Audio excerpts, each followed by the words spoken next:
Welcome again to Sugender's conference, Feminists Care for the Political Theory, Practice and Advocacy. I will now give the floor to Meltem Müftülerbaş for her opening speech. Professor Müftülerbaş is the Dean of the Faculty of Arts and Social Sciences and Professor of International Relations and Jean Monnet Professor at Personam at Sabancı University. She received her PhD in Political Science, International Relations from Temple University. A prominent political scientist, she has authored and edited numerous books on subjects such as Turkey's relations with the EU, interparliamentary cooperation, European governance, diplomacy. Her publications have appeared in numerous international outlets, and she's been leading a number of EU-funded collaborative research projects, has received numerous grants from the EU, and holds 2 prestigious awards from the Turkish Academy of Sciences. We are so happy to have her welcome you to the conference. Thank you, Professor Müftülerbaş. The floor is yours. Thank you, Gülru. It's a pleasure to be here, actually. And I won't take much time. I'm just going to present, a very quick welcome to all the participants to this conference. It's one of the things that I would like to underline is the fact that you are organizing something very important in this time period with regards to both the political dimensions and the role of feminist theory in the emerging political dynamics. And as we are, when I look at the audience, I see a lot of, colleagues, friends, people that I've collaborated with. And it's a subject that we all have been contributing one way or another, but there is a lot of work still to be done. And the last couple of months with regards to the impact of the pandemic, I think highlighted even more the multiple complexities of the existing inequalities. And while, most of us have been socialized into thinking the personal is political, now we can easily add that everything about the pandemic also turned out to be both personal and political, affecting the fate of women everywhere around the world, both in terms of the way that they're incorporated into the labor market, that as primary caregivers, women all around the world have faced multiple new challenges that they were, ill-equipped to deal with. And structurally, the existing problems, I think, have become even deeper in the last months. So these 2 days, today and tomorrow, I've seen a lot of papers coming from multiple different colleagues and scholars, and I'm sure we'll have great insights into the impact of the current global challenges and where we go from here to finding out new positions. Now, let me just add very quickly something about the Sugender. The center has, some of you are familiar with it, but I think there are also a group of scholars here who are here for the first time. Sugender is now becoming one of the key centers in Turkey dedicated to excellence in research in gender studies. And the H2020 projects that were granted in the last couple of months, the ongoing research that the researchers affiliated with the Sugender are realizing is changing the face of the way that we are practicing gender studies now in Turkey as well. And therefore, I really want to thank Gülru, Hülya, Ayşegül, Begüm, İlayda, Aslı, Aygüneş, who are all here today. Kristin, I'm sure she's also here, for the very valuable work that they're doing for the center and for the Sabancı University as well. So I'm looking forward to all of the discussions that we will have in these 2 days, and wish all of us a very successful collaboration as well. Thank you. Thank you very much. So our next speaker is Hülya Adak. Hülya Adak is the director of Sugender and an associate professor of Turkish and comparative literature at Sabancı University. Having received her PhD in comparative literature from the University of Chicago, she is the author of a number of books and articles in the fields of gender studies, memory and trauma studies, empire studies and nationalism, literature, theater and film studies. Adak is the recipient of the Alexander von Humboldt Fellowship for Experienced Researchers, the Newton Grant from British Academy, and currently supervises various Marie Curie postdoctoral fellows in the field of gender studies. So dear Hülya, the floor is yours. Thank you so much, Guru. It's so exciting to be here. And I thank Professor Müftüler Baç for her welcoming remarks, and particularly the wonderful commentary on Sugender. So as the director of Sugender, I'd like to welcome you all to our 3-day conference entitled Feminist Care for the Political, Theory, Practice, and Advocacy. During the pandemic, as we shifted our work, gatherings, conferences to online platforms. And in fact, this conference was also going to be a physical conference that we postponed. And now here we are doing it in an online format. So as we shifted to online platforms, we were struck by how feminist solidarity could be enhanced via digital conferences, webinars, and networking. We've established significant networks with Columbia University's Women and Gender in Global Affairs Network and with Free University of Berlin's Margarita von Brentano Zentrum for Gender Studies, among others. Such networks enabled us to organize conferences together, invite speakers together, share library privileges, and provide mentoring to students in various institutions. Together with activists and scholars from these networks, we organized the sexual harassment and gender-based violence webinars that grew into an international and national a networking event. And again, these were broadcast in 2 languages, English and Turkish, and had really wide audiences in Turkey and abroad.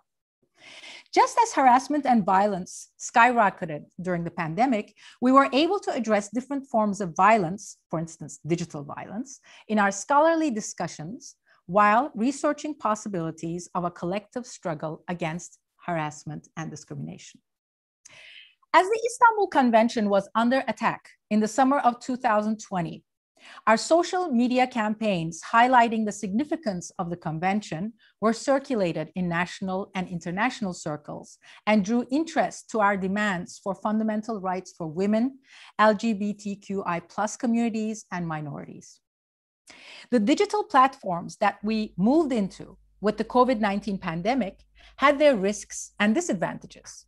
For many across the globe, this new period meant longer work hours, home offices in homes that were designed neither as office spaces nor with office equipment, the gender care gap, unemployment, and or particularly after a year into COVID-19, pandemic burnout syndrome. For us at Sugender, addressing these issues and the new inequalities during the COVID-19 moment were of paramount importance on our move forward. Life-work balance, mental health and well-being. And for that, I thank the Transformative Activism team and their amazing response to the pandemic in their efforts and contributions to our well-being, as well as to the well-being of all members of Sabancı University. So a warm welcome to the Transformative Activism team here. Gendered equalities in care. All of these topics were discussed and addressed as we defined our new work environment and our new digital, yet close and caring relationships to one another.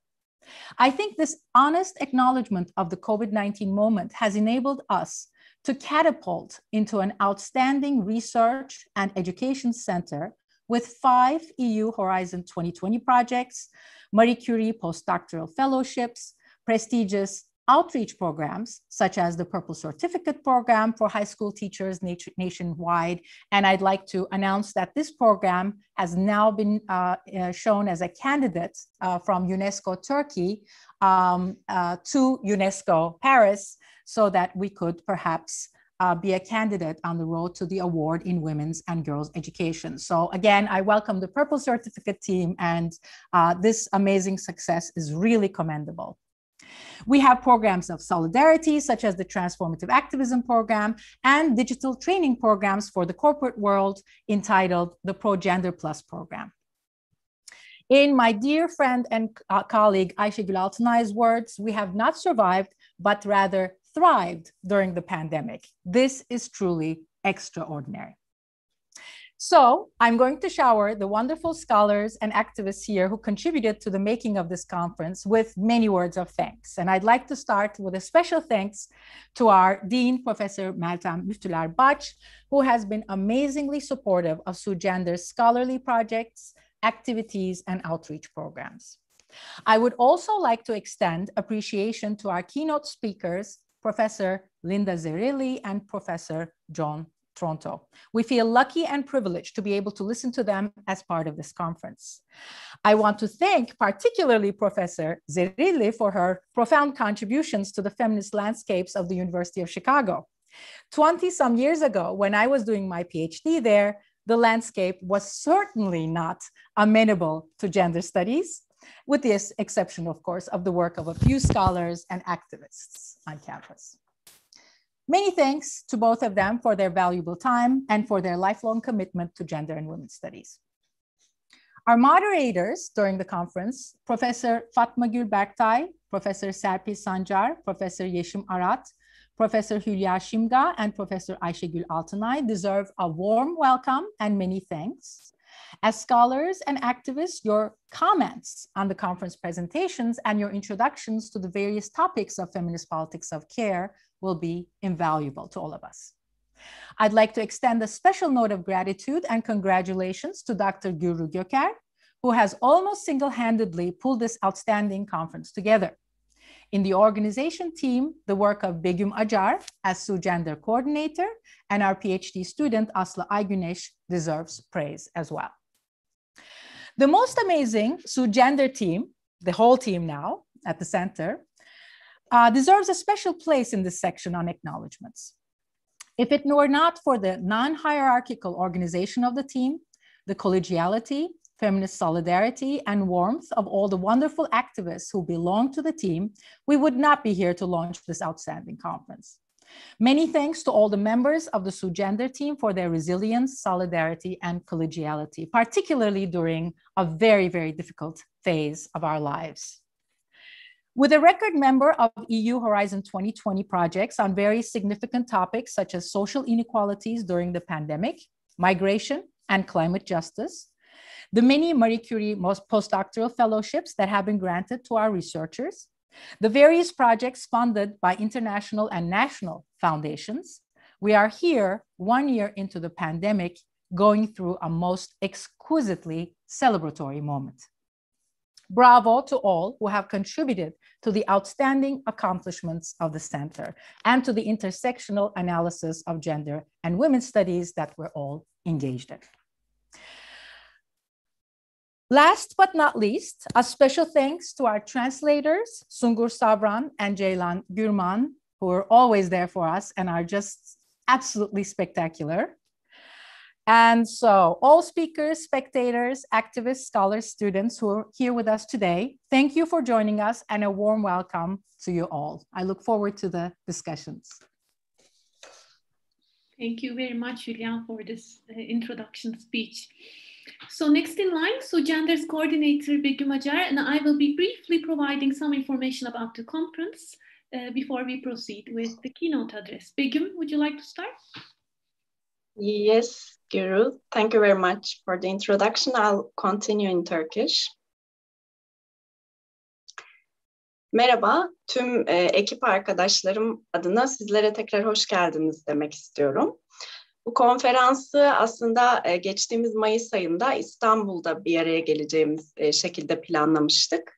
Ama pandemi sebebiyle ertelemek durumunda kaldık.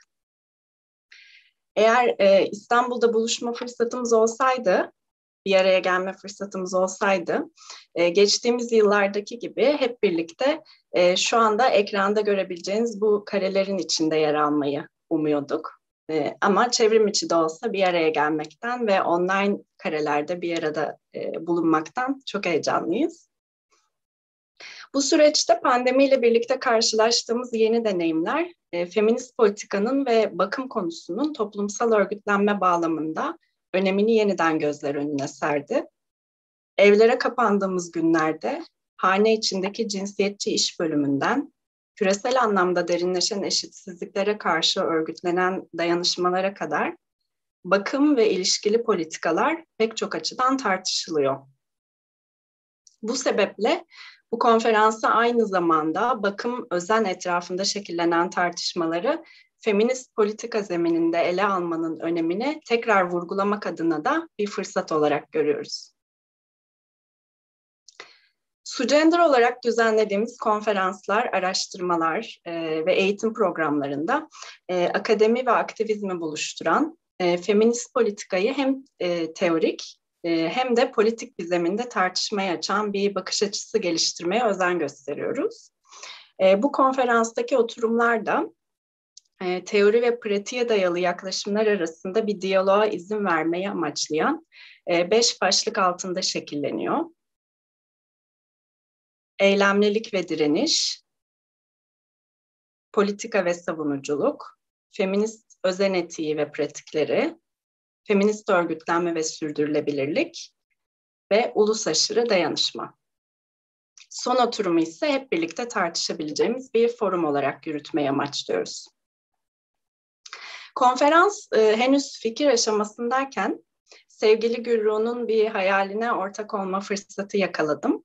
Ve sonrası benim için çok besleyici ve öğretici bir deneyim oldu. Feminist politikaya dair tartışmaları aynı zamanda çalışma alanımızda taşıyabildiğimiz arkadaşlarım olduğu için mutluyum. Bu vesileyle organizasyonda birlikte çalıştığımız Gürru Göker ve Aslı Güneş'e ayrıca çok teşekkür ederim. Konferansın hazırlanması ve yürütülmesi birçoğunuzun bildiği gibi elbette bir ekip çalışmasına dayanıyor. Ekranda gördüğünüz tüm arkadaşlarıma, başta Oğuzcan olmak üzere İlayda, Fulya, Emirhan, Berfin, Enis ve Dicle'ye ve Hülya'nın da söylediği gibi tüm SUGender ekibine tekrar çok teşekkür ediyoruz. Görsel tasarım için de ayrıca Duygu'ya çok teşekkürler. Konferansta Gürru'nun da girişte belirttiği gibi simultane çeviri sağlanıyor ve bu konuya dair teknik bir aksaklık yaşarsanız veya herhangi bir konuda sorunuz olursa sohbet bölümünden Helpdesk isimli ekip arkadaşımıza yazabilirsiniz. Forum çeviriden Yaman Aksu'ya ve 3 gün boyunca bizimle birlikte olacak sevgili çevirmenlerimiz Ceylan Gürman, Işıl Demirakın ve Sungur Savran'a tekrar çok teşekkür ederiz.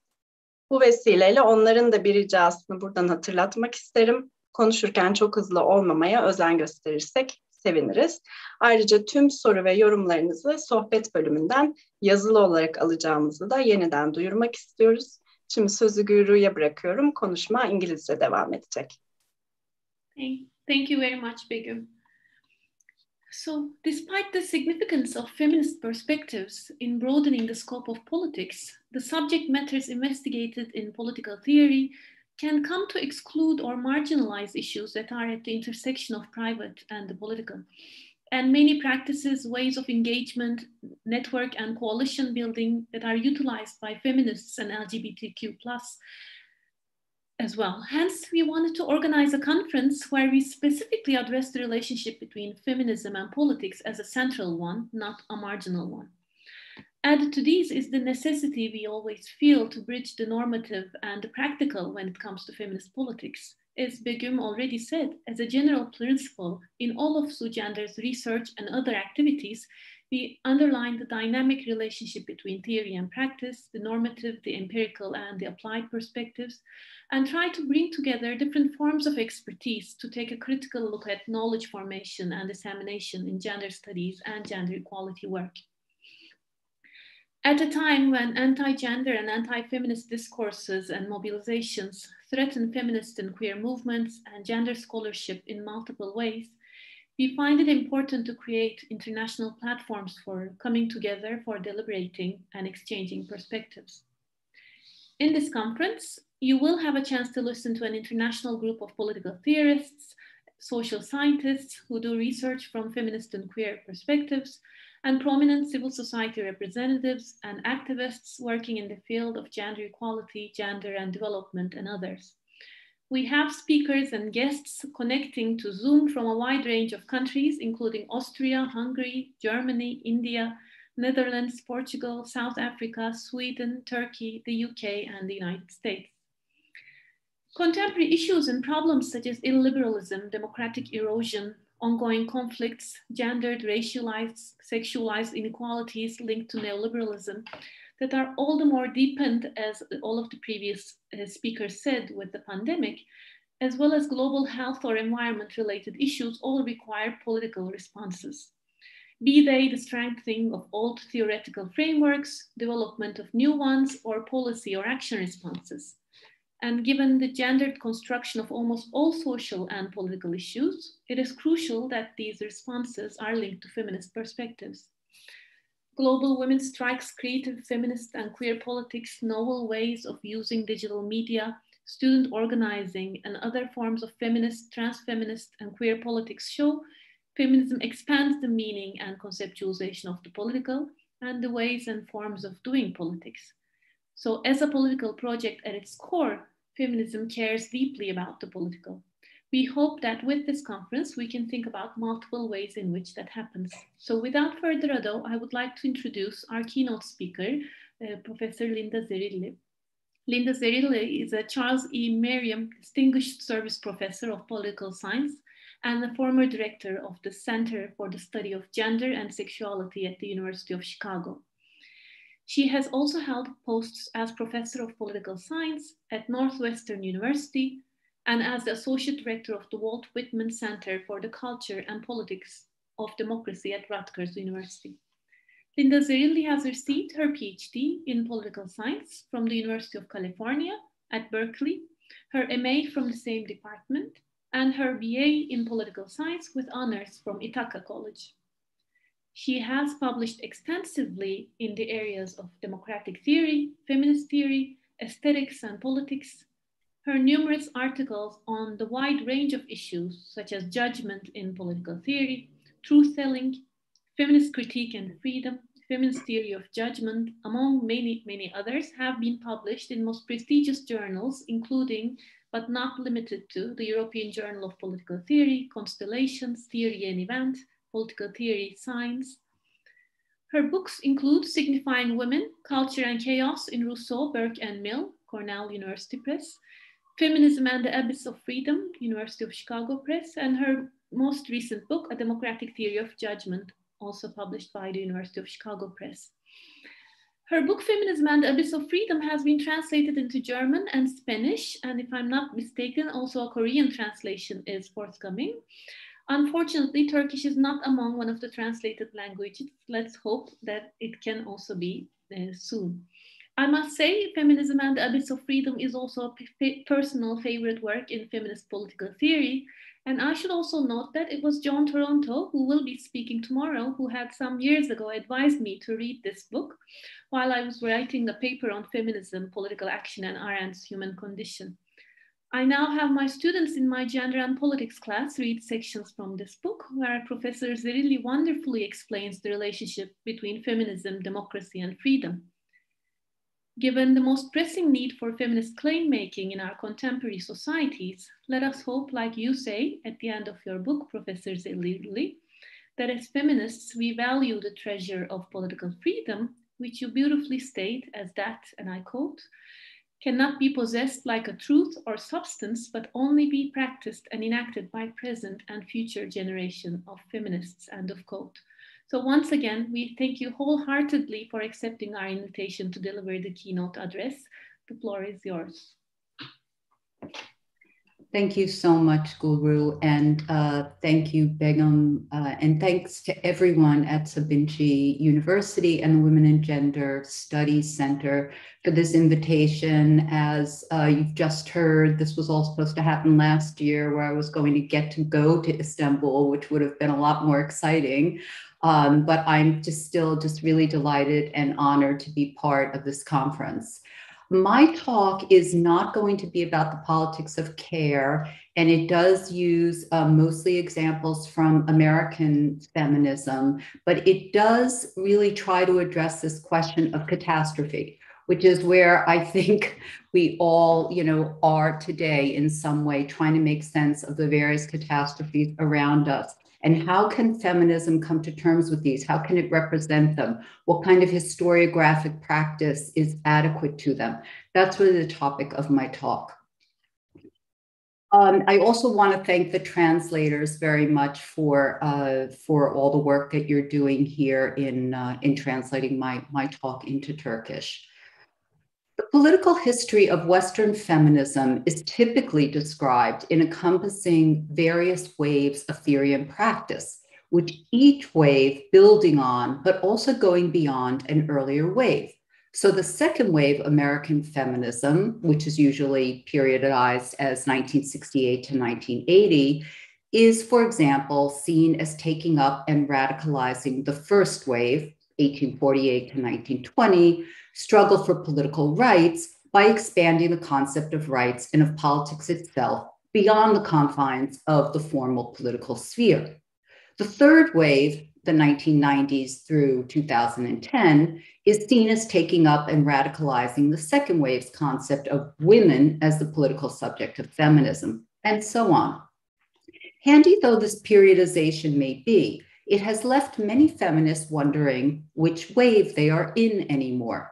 Many American feminists argue that various waves have given way to intersectional feminism, but that description, however accurate, does not address the fundamental question of the kind of critical political work the periodizing concept of the wave was supposed to do in the first place. It was not until 1968 that people started talking about feminism in terms of different waves.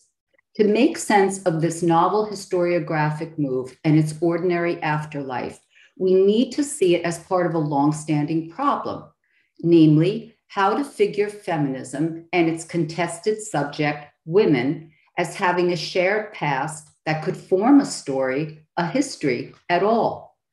Constituting women as a legitimate subject of history was crucial to rooting feminist political demands for change in the world historical democratic struggle for political freedom, not least as a way of countering the historically tenacious view of the women's movement as an impossibly utopian project pursued by a bunch of social malcontents. With the metaphor of the waves, feminists sought to authorize their radical action by reference to the struggles of the heroic women before them, who too had risked their lives and reputations in pursuit of the yet unfinished project of female freedom. They sought to authorize their actions in the present by constructing an albeit episodic, yet nevertheless clear tradition of feminist political thought and action. This sense of the past as a resource for action in the present captures something very important about historiography, namely that it is an exercise in political thought that can, and indeed should, orient and incite us to act in the political present. Whether the waves metaphor has enabled or impaired our orientation and capacity to act in the present, rather than the fidelity to an objective notion of historical truth, I shall argue, is the real question that should concern us. It is a question that existing critiques of the waves metaphor at once recognize and elide. The attempt to construct a political genealogy with the waves of feminism has been criticized for two main reasons. First, it underwrites a teleological conception of feminist politics. Each otherwise discrete wave builds on and supersedes the achievements of the last wave, and all waves are seen as part of the great arc of a progressive history which is unitary and originates in the West. Understood as developmental and progressive, the memory work of feminist waves distorts the contingent and ultimately fragile nature of every advance in the ongoing struggle for political freedom, rights, and justice. Second, the wave blends out those actors and actions that do not fit the pre-existing narrative, which conventionally posits the scene of 1848 Seneca Falls as the birthplace of first wave American feminism. Some of the biggest losers in this hegemonic version of the story have been women of color, whose actions are occluded, or worse, erased and denied. A new generation of scholars and activists rightly seeks to retrieve these contributions and in the process to flesh out the contours of what they call the long women's movement, which would include more sustained forms of political organizing and activism, such as anti-racist struggles, immigration reform, internationalism, unionization, and the like. The long women's movement, argue its advocates, would be truer to the radical plurality, racial and ethnic diversity, and multifaceted nature of feminism. It would be less myopically focused on white women and on the West as the originator of feminist forms.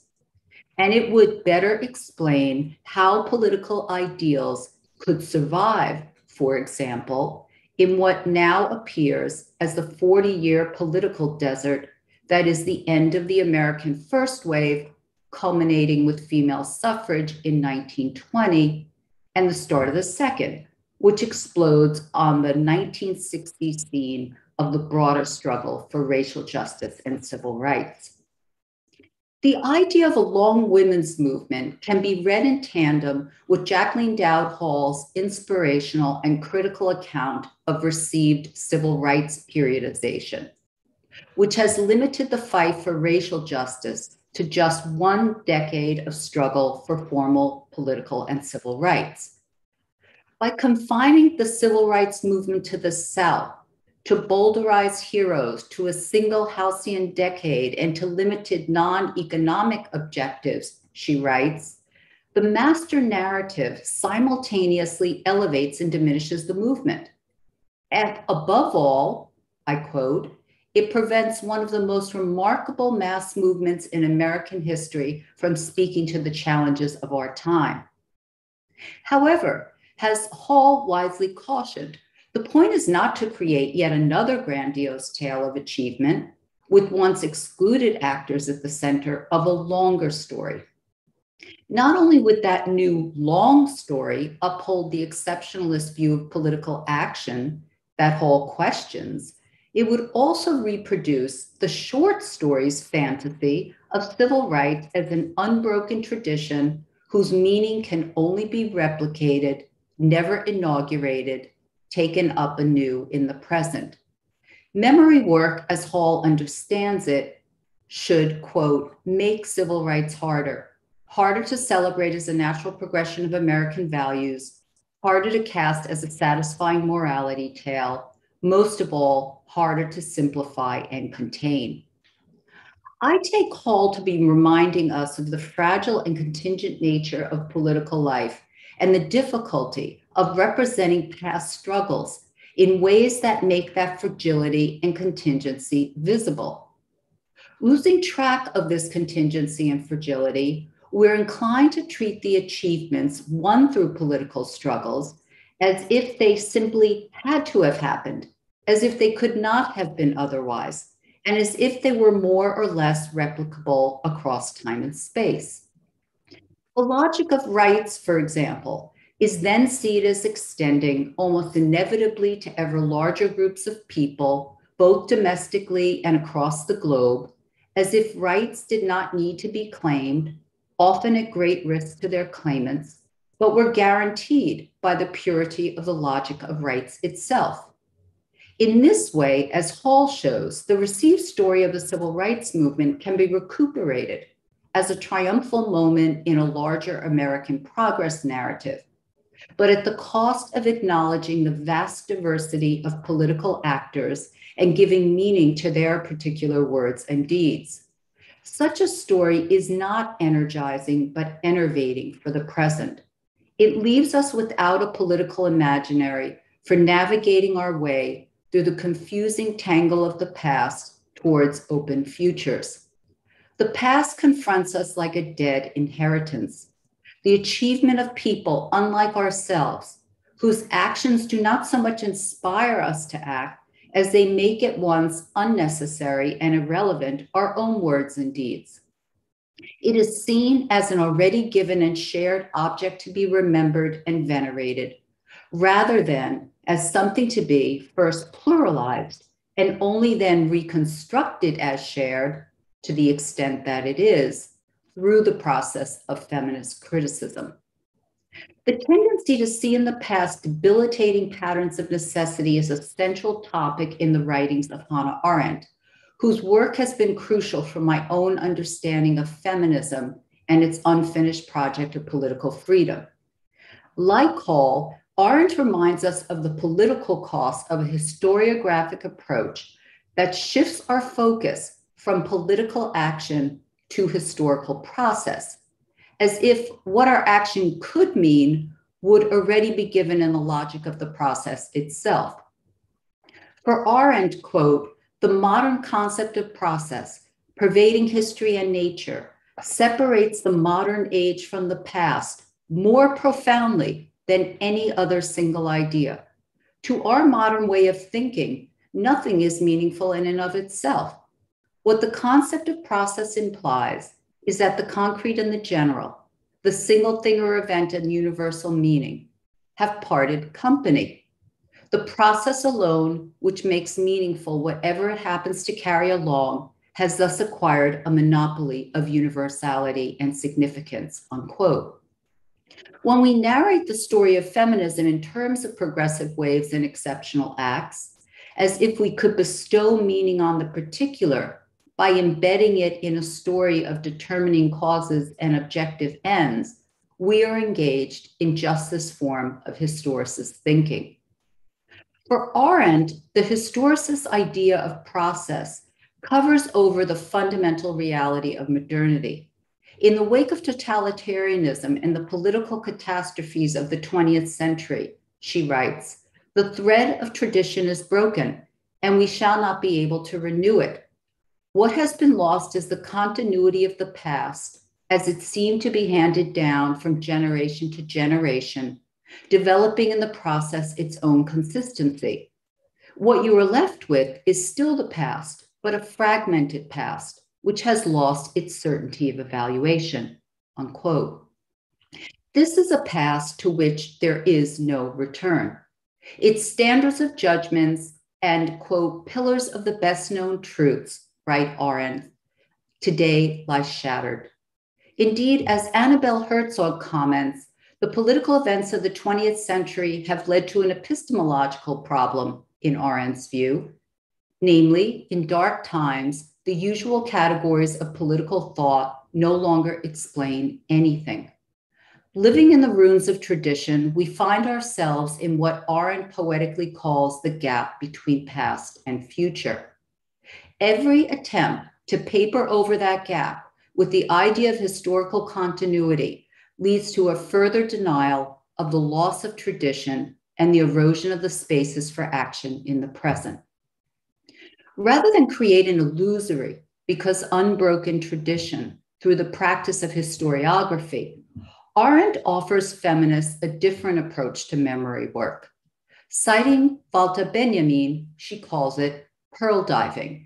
And I quote, this is a rather long quote, Benjamin's thinking, fed by the present, by the needs of an action in the present, works with the thought fragments it can wrest from the past and gather about itself. Like a pearl diver who descends to the bottom of the sea, not to excavate the bottom and bring it to light, but to pry loose the rich and strange, the pearl and coral in its depth, and to carry them to the surface. This thinking delves into the depths of the past, but not in order to resuscitate it to the way it was and to contribute to the renewal of extinct ages. What guides this thinking is the conviction that although the living is subject to the ruin of time, the process of decay is at the same time a process of crystallization, that in the depths of the sea, into which sinks and is dissolved what once was alive, some things suffer sea change and survive in new crystallite forms and shape that remain immune to the elements, as though they waited only for a pearl diver who will one day come down to them and bring them up into the world of the living. Arendt shares with Benjamin the belief that the past is fragmented and that only fragmented writing, mainly in the form of stories, can be faithful to its dead and its ruins. Like him, she believed in the redemptive power of narrative. The purpose of this writing, as Annabelle Herzog explains, was not to commemorate the defeated and the dead, but to write from their standpoint, and hence to display their absence, their invisibility. Understood as pearl diving, memory work does not string together pearls in an unbroken strand, so to speak, but treats each as a singular instance, the particular that it is, refusing to subsume it in a linear historicist fantasy of coherence guaranteed by the idea of process. Arendt talked about this way of writing in terms of composing a past from its crystallized elements, rather than tracing it as a line from origin. Further, to think of the rune of time as a process of crystallization is, like a pearl diver, to find in the past those things that have fallen into the sea, undergone a sea change, and to imaginatively bring them back into the world of the living. One brings them back not as an unbroken tradition to be recovered, but as fragments from the past, which, after their sea change, can illuminate the present. Arendt's understanding of the past as fragmented cautions against efforts to find meaning in the story of the episodic, but nonetheless progressive movement of the waves of feminism. The waves image is a picture that holds us captive, to paraphrase Wittgenstein's description of deeply entrenched and beguiling pictures that lead us to misunderstand our own practice. But that does not mean that we can free ourselves, as many feminist historians have attempted to do, by showing the picture to be false or merely incomplete. The picture should be understood as providing the framework within which we distinguish true from false, within which claims to historical veracity can first be made, and new evidence can become relevant. Its disruption requires something other than the addition of more stories in a longer story of the women's movement, crucially important though these clearly are. Indeed, more granular accounts of political action and the expansion of who counts as a political actor can at once be acknowledged as empirically real and denied as politically significant from within the meaning constituting frame of the picture that the waves provide. Furthermore, efforts to correct a falsely unifying story can also generate a different and, to my mind, equally problematic unity or alternative tradition of its own.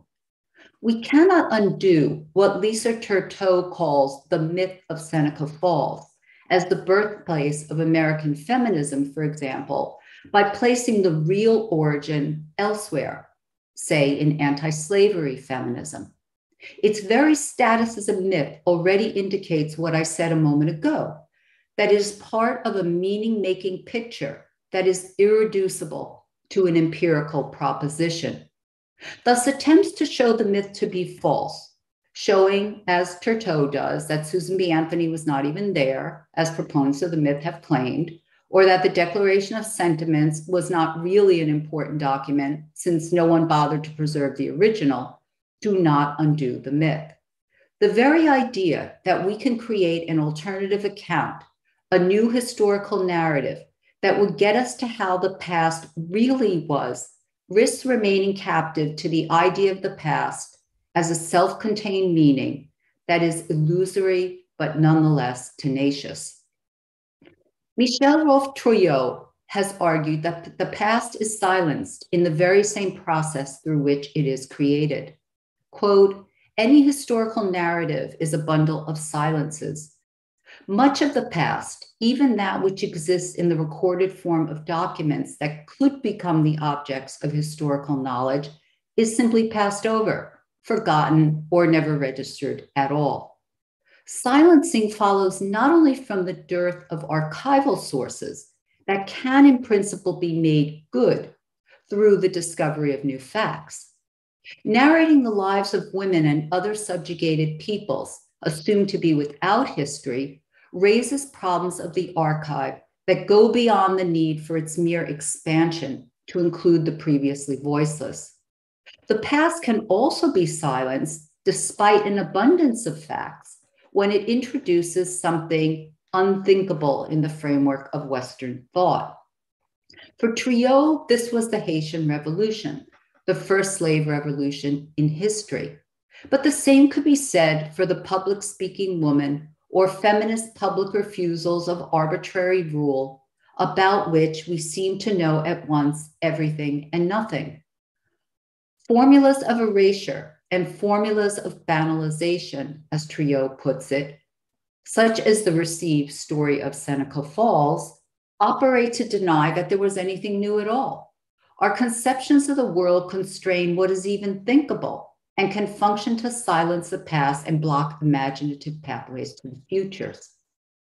What makes alternative stories such as anti-slavery feminism disruptive of such banalities is not the narration of an unbroken counter-tradition, but the generative indeterminacy that those stories, carried into the common world of the visible, like the diver carries up his pearls, create for any attempt at linearity, tradition-making, and recovery of meaning. This indeterminacy raises the more interesting possibility of unsettling accounts of modernity that are bound up with the expectation, quite apart from our own action in the present, that the future will be better than the past. African-American historian Saidiya Hartman is a pearl diver, for example, who creates stories from the catastrophic and highly fragmented archives of slavery, stories that keep open the space between grief and grievance, as she puts it, in which claims to justice outlive attempts at legal and other forms of redress. Echoing Arendt's location of historiography in the gap between past and future, Hartman reanimates, quote, the political interval in which all captives find themselves, the interval between the no longer and the not yet, between the destruction of the old world and the awaited hour of deliverance, unquote. Anti-slavery struggles are recast in her telling from coherent counter-traditions rooted in the extension of rights to reminders of the limits of redress in struggles for freedom. Animating the unfinished struggle for freedom, such stories do not fill in the past so as to make it more complete, but press us to face what, quote, the limited scope of the possible in the face of the irreparable can mean for political action today. No event can be narrated, no structure represented, no process described without the use of historical concepts that make the past conceivable. As a historical concept, the waves brought into view certain aspects of the past that made it conceivable. But like any other historical concept, including the long women's movement, also constrain what the past can be for us. I have argued that the problem is not simply one of replacing an inadequate and distorting framework, the waves of feminism, with another more capacious and inclusive one, the long women's movement. Crucially important, though work on the long women's movement is, the expansion of what counts as a feminist past must be understood in terms of the larger purpose of feminist history, to generate usable political forms of imaginative thinking and acting for the present. Building on my earlier work in Feminism in the Abyss of Freedom, I call these forms new figures of the thinkable. Such figures, that's Cornelius Castoriadis' quote, such figures, I shall now argue, should make the past intelligible in non-positivist ways that animate our capacity to act. They require the imagination that Arendt and Benjamin call pearl diving as a central practice of a freedom-centered feminist historiography, as I understand it. What would it mean to rethink the project of feminist historiography in terms of the production of new figures of the thinkable? Nicholas Pletzer has recently argued that the memory work of Arendtian pearl diving should be grasped as a form of work, a fabricated object. Arendtian storytelling aims to produce historical narratives as world-sustaining objects, one of the artifacts of remembrance, without which, as Arendt herself argues, action would vanish without a trace. Unable to predict or control the consequences of his action, the actor, says Arendt, is not the originator of its meaning. For her, quote, action reveals itself fully only to the storyteller, that is, in the backward glance of the historian, who also always knows better what it was all about than the participants, unquote. At stake here is the storyteller, not as the all-knowing originator of the narrative, but as the pearl diver who brings to the surface those fragments of the past left behind by reality-denying, unilinear accounts of historical process. If it is not to fall back into the sea, to press on the metaphor, the story must be taken up in the present by those who receive it as the occasion, the departure point for their own action. Understood in this way, in terms of action in the present, as Pletzer writes, historical narratives as world-sustaining objects are those which motivate strangers to act in concert, enabled by a story they hold in common only insofar as they can disagree about its meaning, unquote. Arendtian historiography does not treat these differences in the banal form of different sides to every story. Rather, he says, Arendtian political historiography pushes for multiplied differences, relies and thrives on plural standpoints, speaking to strangers who enter into conflict with each other and with themselves, calling on them to speak back. It is in its capacity to elicit public speech and to form public opinions that feminist stories of the past should be told. We do not share a story such as Seneca Falls because we agree on its meaning.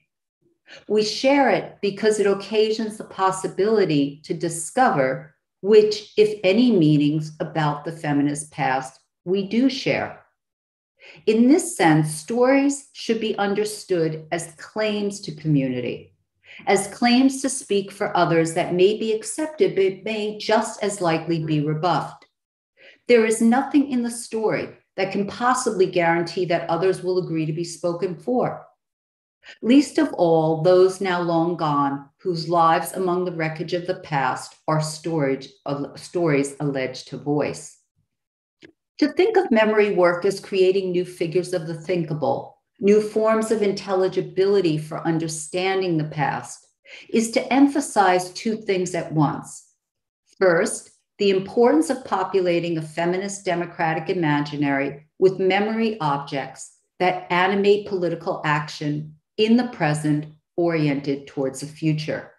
Without stories of the past, feminists risk accelerating an already intensified sense of symbolic homelessness that is partly the consequence of the current dearth of these stories in virtually every modern society. So feminist history matters, but it has to matter for action in the present. If we think of the past not as a static object of knowledge, something to be captured more or less accurately through positivistic historiographic method, but as a departure point for taking up the unfinished project of freedom, we will come closer to the kind of truth that the past holds for us. For Arendt, history as storytelling creates truth, but it is not the truth of the historical sciences. It is the kind of truth that reveals rather than proves something, a truth that creates the possibility for understanding. I quote, understanding as opposed to having correct information and scientific knowledge is a complicated process which never produces unequivocal results. It is an unending activity by which, in constant change and variation, we come to terms with and reconcile ourselves to reality. That is, try to be at home in the world. Reconciliation to reality is the condition of action, not its negation. The failure of understanding only accentuates and accelerates the sense of worldlessness that characterizes modernity. This failure leads not to action, but withdrawal, not to the formation of new publics, but their foreclosure.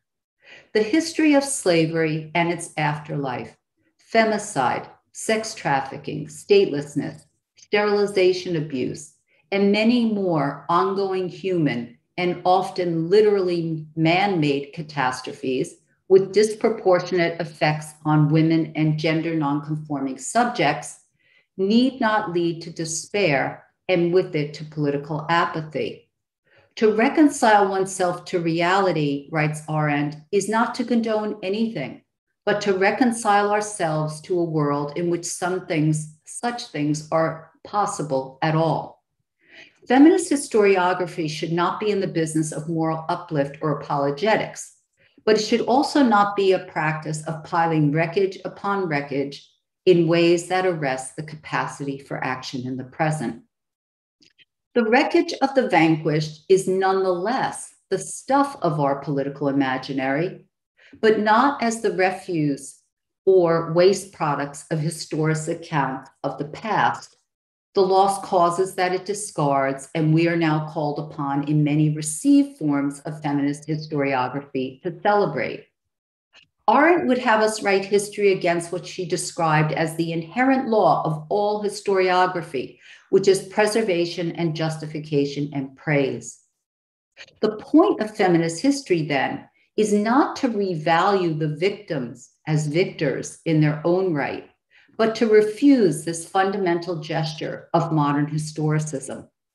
To write from the experience of catastrophe is not to canonize or celebrate those wrongly excluded from historicist accounts, but to bring into view standpoints on the world that have been consigned to the realm of the invisible, the depths of the sea, so that we can begin to see the world as something highly fragile, which we have in common.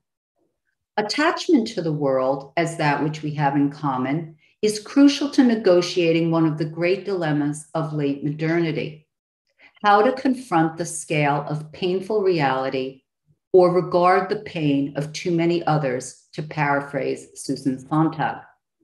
For Arendt, World War II unleashed an enormity of suffering that defied anyone's attempts then or now to describe or comprehend its totality. That is what Arendt, better than most of her contemporaries, saw and in fact stared down. She was drawn to suffering as a problem to be explored and yet remained deeply suspicious of its attractions. She had, in the words of Debbie Nelson, the ability to face painful reality unsentimentally. This realistic spirit, as I would call it, is especially important today, as we slowly and painfully work our way through the wreckage of catastrophes not always adequately addressed by Arendt, such as slavery, colonialism, settler colonialism, ecological devastation, and the proliferation of toxic nationalism and authoritarianism. For many feminists, to refuse triumphalism when recovering lost elements of the past, including the many women who risked their lives and reputations for the sake of the world, is without doubt difficult. It is this difficulty that has led to the creation of celebratory memory objects such as the myth of Seneca Falls, and to demand monuments in the name of feminist founders. If feminist historiography, as I imagine it, creates new figures of the thinkable, this should be understood as providing a new imaginary figure or model of intelligibility with which to confront the past in the realistic way modeled by Arendt, not as an object to be known or a set of figures to be celebrated, but as that to which we must be reconciled in order to act in the present. Rooted in the imagination, these new figures of the thinkable aim to organize our experience anew and to alter our sense of the real, not of what we know to be the case, but what we will acknowledge, that is, count in some politically significant way. Acknowledgement goes beyond knowledge, goes beyond not, so to speak, in the order of knowledge, but in its requirement that I do something or reveal something on the basis of that knowledge, as Stanley Cavell reminds us. Pearl diving that brings up fragments of a catastrophic past matters for feminist politics then, not because it delivers the past as it really was, but because it provides more perspectives from which to see a common object, or more precisely, to bring a common object and project, the unfinished struggle for freedom, into view. Walter Benjamin spoke of, quote, a distinct chamber of the past, in which there is a future encapsulated and a past attempt at liberation to be redeemed, not in the sense of celebrated, but simply brought into the public space, made visible, and reanimated in our own words and deeds. As Max Tomba puts it, opening these rooms is the task of politics, but we need an appropriate historiography for this task. The past is not a unitary stable object that can be seen from a single perspective or become the object of certain knowledge. Rather, it is shot through with contingency, paths not taken, causes defeated, and so on, which need to be narrated and brought into a larger practice of feminist political understanding and judgment oriented towards the future. The stories that we feminist pearl divers assemble from the wreckage of the past provide an admittedly motley collection of sorts.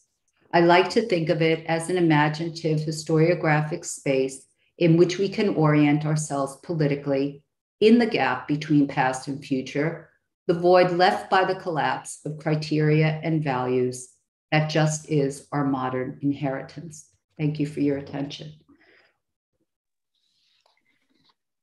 Thank you so much, Professor Zerilli, for this wonderful, inspiring, and thought-provoking speech. I already took a lot of notes and I have some questions in mind. It inspired some thinking about some contemporary memory work, feminist memory work, but I would like to open the floor for questions from audience, conference participants.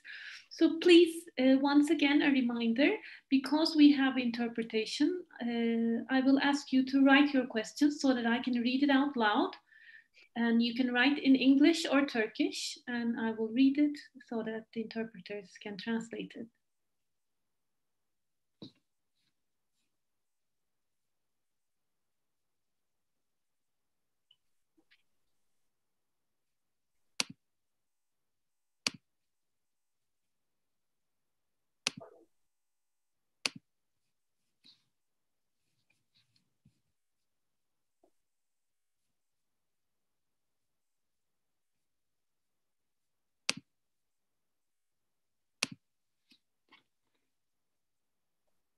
Ayşegül, I know that you wanted to share a question which you thought is a bit longish, so it would be hard for you to write it. So can we make an exception perhaps and unmute you?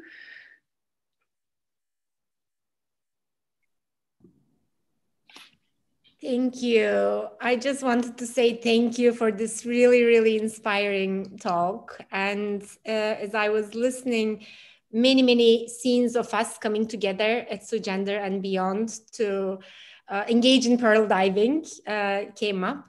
And if we had done this conference physically in Istanbul, we would have taken you on one of our Curious Steps walks. We do gender and memory walks of Istanbul, where we engage in Arendtian critical storytelling. That's how we have defined it ourselves. And it was just beautiful to have you theorize this practice even deeper.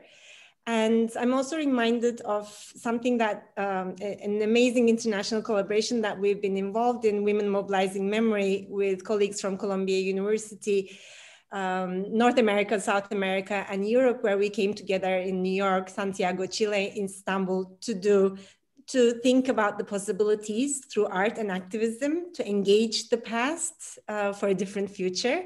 So looking into the possibilities of action along the lines of what you beautifully outlined. And we would be very happy to share those examples with you. What I wanted to ask, again, along the lines of Hannah Arendt, a book of hers that I've gone back to in the last few years is Things Grew Darker and Darker in Istanbul, has been Men in Dark Times, in which she actually looks at a lot of women writers. So it's certainly not men. And there's this beautiful passage where she says, even in the darkest of times, we have the right to expect some illumination, and that such illumination may come less from theories and concepts than from the uncertain, flickering, and often weak light that some men and women in their lives and works will kindle under almost all circumstances and shed over the time span that was given them on earth. So I would love to hear what those illuminations have been for you as you were theorizing about the possibilities of this critical feminist historiography.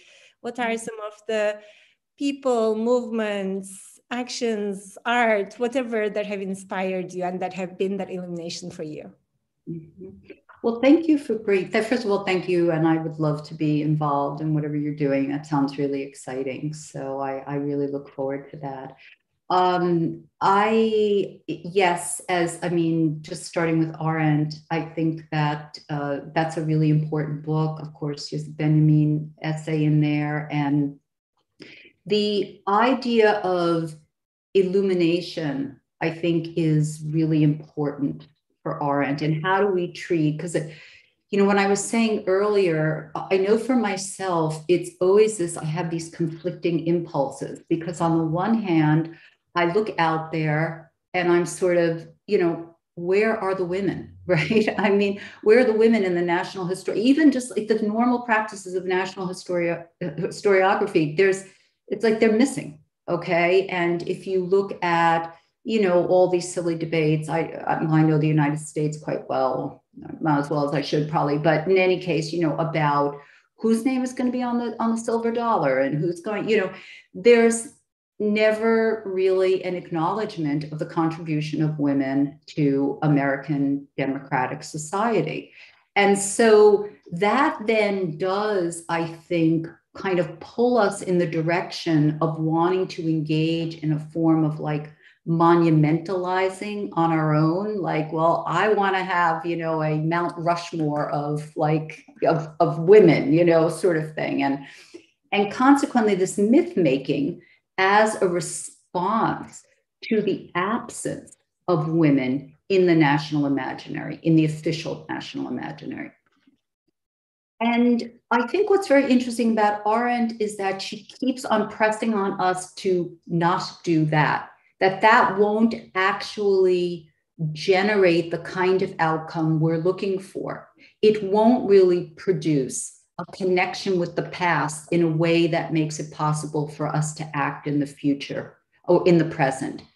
And so this idea of illumination, if you look at, for example, the way she, takes the story of Rahel Varnhagen or, these different individuals, and she uses their lives not to venerate them in any way or tell the story of someone who was missing in the conventional narratives, but rather to bring out something in their lives that speaks to us today, like something that they themselves were unaware of. I mean, in other words, there's always this sense of, who Rahel was, not what Rahel was, like a Jew, a woman, etc. And so the concept of illumination, I think, is one that, is difficult to, it's difficult to articulate exactly what it is, except in the particular cases in which you really, look at somebody's life and try, like, what would it mean to do for, let's say, Elizabeth Cady Stanton, okay, who clearly is a very controversial figure in many ways. What would it mean to do for her what, Arendt did for Rahel? Like, what's the kind of different reading you would get? It's not a matter of just now, well, put her in the rubbish heap, because we know all these things about her that we'd rather not know, but how can we use that life to illuminate things about our past? I hope that gets it. Thank you very much. I will read a question from chat. What is the role of memory work for sustainability in feminist activism? think it's enormously important. As I was saying, I mean, and this is a point made by Nicholas Pletzer about, you know, people think about, for example, Arendt strictly as a theorist of action and don't really think very much about the notion of fabrication and work in her writings. And of course, for Arendt, it's like, it's not just about action and novelty, it's about durability, right? How do you build a durable feminist movement, something that can outlive you and me?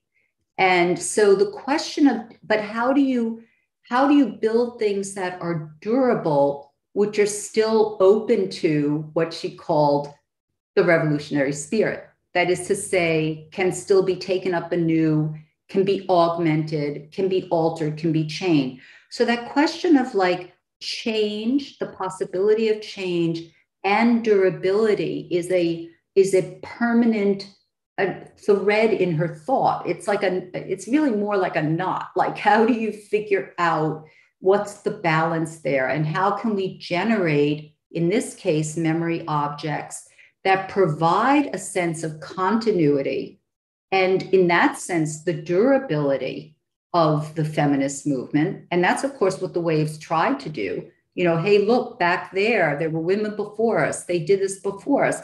And that has a kind of authorizing effect on our own actions. At the same time, though, it can have just the opposite effect, which is to make us feel like our actions are merely just a repetition of a process that has already been set in motion by those who came before us. So how to create the durability, the sense of feminism as a tradition. I use this word super loosely here because it's not the kind of tradition that Arendt is criticizing. Tradition's broken. And at the same time, leave open, you know, the possibility for transformation is really what she's calling our attention to. Thank you very much. I'll read another question, a longish one. I'll read slowly. How do you see the connection between stories and feminist organizing, especially in the context of neoliberal authoritarianism? And I'm quoting, I'm asking this because there is also an obvious need for bringing stronger and broader fronts for the protection of basic rights at the moment. Is not there a tension between the need to organize and also holding on to fragmentation? I guess I want to say, going back to the point, that's a great question, like all these questions, and a difficult question. I think I want to say that by fragmented, you know, when we think of fragmentation, we think of something that is not usable, right? I mean, that, in other words, it's just, well, there are all these pieces, and then the job would be to put it all together, weave it together in one coherent narrative. And if we don't have that, then all we have are the little pieces. But the point that Arendt makes, Benjamin makes, and several of the people I've talked about today discuss is really, it's a matter of how these pieces of the past can be taken up by us in the present, right? It's not that they provide any kind of blueprint for how we should act. It's simply that they need to inspire. Of course, they also create these actions of those who came before us, create things, artifacts, real things like rights, etc., that make it possible for us to act in the ways we do in the present. But the question of really, you know, taking up fragments, making them into things that animate our own action is what I believe, you know, Arendt and Benjamin were trying to get at. And a sort of notion of constantly piecing together fragments for a whole is illusory. There is no whole. I mean, I think just as a final point here on this is something that really disturbs me when I read a lot of feminist historiography, which I have great admiration for, and I'm not a historian, so I have an even more admiration for it, is that it doesn't really talk enough about the notion of this loss of tradition, this break, et cetera. Now, how you describe catastrophe, I mean, for someone like Saidiya Hartman, catastrophe starts with slavery, right? And that's a catastrophic past that's before the kind that Arendt is talking about with the political catastrophes of the 20th century. Nevertheless, what does it mean to start from that idea that there's a break, there's a gap, there is no going back, there is no recovering anything in that sense? How does that alter your way of thinking about the past and the way it connects up with political action in the present? That's a question. I don't have an answer to it. I just think it's the question we really need to ask. And it means starting with the break, the gap, rather than acting as if they're not there. And what we have is something like a continuous tradition of feminism. Thank you. Thank you very much.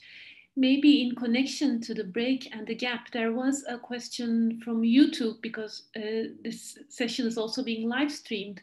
And the commenter is wondering what your comments are on this rejection of the Istanbul Convention in Turkey and many other countries. So some of the countries, let's say non-ratification, who have already ratified the Istanbul Convention, now rejecting the convention. How you relate it to Arendt's dark time symbolization is the question here, whether you have any commentary on that. In connection with some of the attacks on gender and gender studies, perhaps, and gender equality work in countries such as Turkey, Hungary, and Poland, and many others. This rejection. So, yes. I just want to understand, okay, yeah, I just want to understand the question better. So you mean in terms of the, like you're saying, the attacks and the way that, that Turkey was a signatory of the Istanbul Convention, but it's right. no longer. And right. I was connecting the question to also beyond Turkey. So I added right. my own question to the question in large. Right. So how would you consider the commenter is asking in terms of Arendt's dark time symbolization? Well, it is. I mean, clearly it is dark times, and I don't want to speak, you know, I think for lots of reasons, even though, you know, folks now think, well, we're, you know, the so-called post-pandemic euphoria, which is, of course, you know, only true for certain countries and in a limited way, et cetera, et cetera. But I think we do really live in dark times right now with these flourishing, you know, authoritarianisms that, in particular, what I find most dangerous about them, and I don't want to speak, I don't know enough Turkish history to speak intelligently probably on this, but the one thing I would say is that my biggest concern is that these authoritarianisms present themselves in the costume, so to speak, of, you know, democratic like legitimacy or democratic norms or whatever it may be. And so the difficulty of showing them for what they really are becomes more complicated, because it's not just via, you know, whatever, a war, a coup, or whatever. And it is through, you know, people getting elected to power, getting elected through a supposedly democratic system, et cetera, and then using those mechanisms of democracy to impose authoritarian rules, sometimes dramatically and drastically, but sometimes just a kind of authoritarian creep, you know, where one day you wake up and you realize, oh, wait a minute. So that's kind of all I can say on that. Thank you, Linda. Another question about the relation between feminist theory and ecological devastation. And how do you see the potential between a stronger dialogue between ecological and feminist approaches, considering the increasing fragility of humankind due to ecological problems? I think it's incredibly important for feminism to be involved both politically and to make political theoretical contributions. to the debate on and just the reality of ecological devastation. And there is a tradition, you know, I use this word obviously now quite loosely, but in any case, there is a tradition of feminists who worked on questions of nature. And, you know, I mean, a lot of the really foundational work on ecological devastation has been done by feminists, looking at, you know, modern science and, you know, I mean, even going back to people like Susan Griffin, and there's just a whole like range of folks who did that kind of work. They have been more or less, you know, consigned to the dust heap of whatever feminist theory because they were considered, you know, quote, essentialists. I think that there's a reason to go back and try to, you know, look to those thinkers again, once again, in this spirit of a fragmented kind of history. But I can't imagine any feminism today worth its salt that wasn't, you know, fundamentally engaged with the question of ecological devastation. And as a matter of fact, I think some of the most exciting work now in new RN studies is on this question of ecological devastation and how Hannah Arendt can speak to that, which indeed she really does in the human condition. So, yeah. Thank you very much. I'll read a connected question first, although it came second, but it's because it's on the same subject. From Gaia Guyani, also a speaker in our conference. I really believe that the convergence of ecological movements and feminism is not enough. We need to decolonize our thinking and practice, and fragmentation means basically to be able to not reduce everything to a universal response, which would silence the multiplicity of proposals and actions for a feminist, anti-racist decolonization of our present and future. And the question is then, how could we be anti-extractivist without being anti-capitalist? Mm-hmm, mm-hmm. Well, I don't know that I have an answer to that, the last question. However, but I mean, to everything else that was said, I, of course, agree. I don't think that there's clearly there's not a sort of one size fits all here to the problem of ecological devastation, which cannot even be understood apart from the legacy of colonialism, imperialism, and the rest. You know, I mean, different countries are differently affected by so-called climate change and the rest. But I think that it's, you know, once again, in a sense, I think the question is sort of pressing us to think about, you know, how do we think the particular here? Like, how do we think the specificity of a form of ecological devastation in not just like, oh, that's how it is in that nation, but rather that's how it is for that community within that society. And being able to think the particular here is just as important, you know, as it is for the other issues that I discussed in my talk today. So my biggest fear, probably not my biggest fear, but one of my fears is that out of desperation, and we should be desperate, you know, out of desperation, we forget one of the basic lessons of, you know, Arendtian politics and kind of hand this over in a sort of, as if it were a means and instrumentalist kind of politics that could save us from ourselves. In other words, like the technocrats, the people who really know this stuff, the folks who, you know, just understand it all, put them in charge. And so what I would like to see is a return to the earlier discussions about, you know, science and democracy, you know, I mean, all of those sort of more the grassroots kind of approach to solving these problems, rather than, you know, looking once again, always higher and higher up to more and more refined forms of knowledge to deal with it. Thank you so much, Linda. There was a question about whether, well, I'll read the question directly. Are new figures of the thinkable to be found only in the past? How can we pearl dive to the present, find such figures in the present as we live through it? Well, I guess this all depends on what you think the past is. You know, the past is what I said just 5 seconds ago, right? So, I mean, I'm not talking about, well, it's got to be like really past, you know, and that's not what I mean at all. I think, you know, this comes from Castoriadis, this idea of new figures of the thinkable. And he talks about it also in terms of theory and what is theory?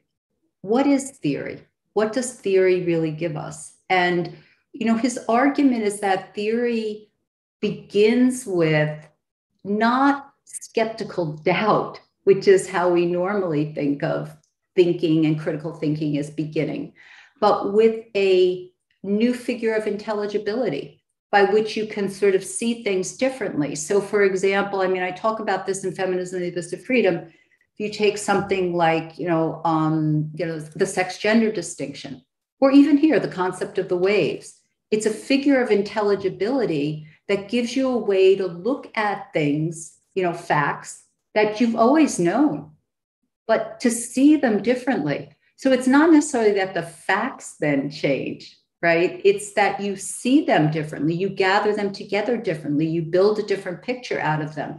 And that's really the kind of thing that Castoriadis, I think, is trying to get at. And that's what I think feminist theory has done. It has, you know, and feminist action. It just, by producing new figures of the thinkable, it has basically allowed us to see our ordinary activity that was always there as something that is a matter of common concern, like something that we need to debate, we need to discuss, that may very well require change, etc.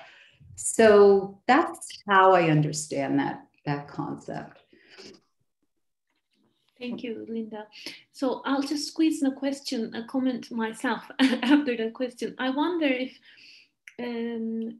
both, you know, tweeting or writing about personal memories, and I'm linking it to now the digital movements of Me Too, for instance, and then also the emerging scholarly field of Me Too, is that kind of a pearl diving into the present, or, you know, how would you consider it in this whole scope of feminist memory work that you've beautifully described? Well, I think it's interesting because, I mean, you've got, you know, it's true what you're saying. Like, I mean, on the one hand, do you want to stick with the Me Too example or no? Okay. You mean like personal narratives and, Well, you know, I tend to see these things as, there's lots of personal narratives, right? And that's, you know, that's fine. The real question is whether they get taken up. It's this whole idea of taking things up. I mean, you know, I've argued this also in relation to, this might sound, you know, I don't know, something that a lot of folks might not agree with at first, but, you know, even just basic texts of feminist theory, you know, the second sex, gender trouble, etc., where people say, you know, it's not, the text itself is not political, as far as I'm concerned. It is political, it becomes political when people take it up in their own action, right? So to the extent that it gets debated, it's something that becomes a cause for, not a cause, but it incites action. That's what makes it political. And it's the same thing with these kinds of personal narratives. I mean, some of them are published and they generate tremendous public debate among women, you know, or among just a general public of how could something like that happen, et cetera, et cetera. That's how and when they become political. So it's really just this question, to my mind, of, you know, how does something become political? I think we have to think of political much more as a process rather than like a substance that adheres in a particular thing, like, you know, sexual abuse or housework or whatever. So in that way, they are very important, can be very important. Thank you. I'll read one final question from chat, then I'll give the word to Hülya. As a theorist, how do you think right-wing leaders mobilize gender and sexuality, and how a concept of patriarchy as a term signals a male heteronormative control of societies and government, and why state authority continues to be manifested through powerful masculinities, despite the rise of feminist LGBTQ movements globally? I would love to have an answer to that question. It's an incredibly important question, and I sense the frustration, which I completely share in the last sentence, you know, sort of despite, right? But it's not just despite, it's the pushing back against these normative notions of gender and sexuality that has, of course, created in many respects, kind of, let's just call it the raw material for a lot of these authoritarian leaders. In other words, like, you know, you let me protect you from them, okay? Because this is what they want to do. You know, I mean, there's going to be transgender people going into bathrooms. There's going to be you know, I mean, all of the kind of specters of a completely topsy-turvy gender order is something that these authoritarian leaders have put to great use in order to shore up their power. Now, whether they believe it or don't believe it, I don't really care. That doesn't matter. So it's just a matter of how they are able to animate people's deepest, you know, I don't say deepest, but very deep fears. I mean, it comes back to the question of how central gender and sexuality are as parts of our identity and to the entire order of society. I mean, it's like one of those things that it's there in everything. And so once you start to dismantle it, you are in effect, you know, potentially dismantling all the things we just took for granted. There's a kind of radicality there that I think is exciting and wonderful, but that's exactly the radicality that these authoritarian leaders see and tap into, the fear of it, you know. So I don't know where all of this is going. I mean, obviously we've got a lot of that same authoritarianism or authoritarian spirit here in the United States. So it doesn't seem to be something that, you know, is contained, so to speak. And a lot of it does really live on anxiety about any kind of disruption of the, you know, conventional, traditional gender order. At the same time, this is my last point, is that it's sort of laughable, because when I look at the United States, you look at how many people actually live in these so-called conventional families, right? How many people really have not been separated or divorced? How many people have the whatever, you know, 2.5 kids and, you know, the dogs? We're talking about an absolute minimum of people. So there's a very weird disconnect between the ideology and then the reality that most people are living. And I'm not sure what to make of that, but I do think it's something that feminists need to really thematize more. Well, thank you very much. Hülya, I'll give the word to you now. You can unmute yourself. Thank you, Guru. Thank you, Linda, for this brilliant, thought-provoking, and theoretically very innovative paper. I really enjoyed it. I didn't want to abuse my position as host. I actually had a longer question that was very difficult to write. And then people started asking these fantastic questions, and my question got trimmed down to one that I believe hasn't been asked. So I'll do that, and that'll be the last question of the session. So, you've really asked these questions about methodology as well, and a new type of history writing and historiography, feminist historiography.